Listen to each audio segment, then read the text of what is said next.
Giorgia Meloni, qui avec son parti post-fasciste Fratelli d'Italia a remporté une victoire historique aux législatives, devrait être officiellement appelée vendredi au poste de Premier ministre, devenant la première femme à occuper cette fonction en Italie.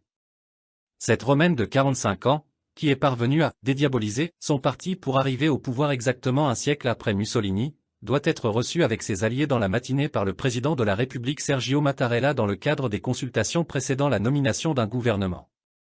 Ces consultations, entamées jeudi et qui s'achèvent à la mi-journée, devraient aboutir à la nomination attendue de Madame Meloni, dont la coalition dominée par l'extrême droite dispose de la majorité absolue tant à la Chambre des députés qu'au Sénat. Nous sommes prêts à donner à l'Italie un gouvernement qui affronte les urgences et les défis de notre temps avec conscience et compétence, a tweeté jeudi soir Madame Meloni. Au moment où la troisième économie de la zone euro affronte comme ses voisins une situation économique difficile due à la crise énergétique et à l'inflation, sa tâche s'annonce ardue, d'autant qu'elle devra gérer deux alliés turbulents, Matteo Salvini, le dirigeant populiste de la Ligue anti-migrants, et Silvio Berlusconi, le chef déclinant de Forza Italia. Les deux hommes renâclent à accepter l'autorité de Giorgia Meloni dont le parti a remporté 26% des voix aux élections du 25 septembre, contre seulement 8% pour Forza Italia et 9% pour la Ligue. Avant même la nomination de Madame Meloni, les médias de la péninsule se sont fait l'écho des multiples passes d'armes entre les trois dirigeants sur la répartition des postes au Parlement et au sein du futur gouvernement.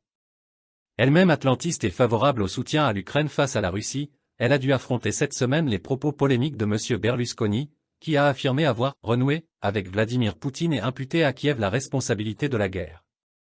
Des déclarations du plus mauvais effet alors que l'arrivée au pouvoir de cette coalition à dominante eurosceptique est suivie de près par les chancelleries.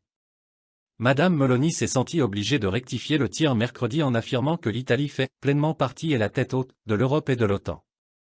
La composition de son gouvernement devrait, elle aussi, refléter ce désir de rassurer les partenaires de Rome. L'ancien président du Parlement européen Antonio Tajani, membre de Forza Italia, est donné favori pour les affaires étrangères, et Giancarlo Giorgetti, un représentant de l'aile modérée de la Ligue déjà ministre dans le gouvernement sortant de Mario Draghi, tient la corde pour l'économie.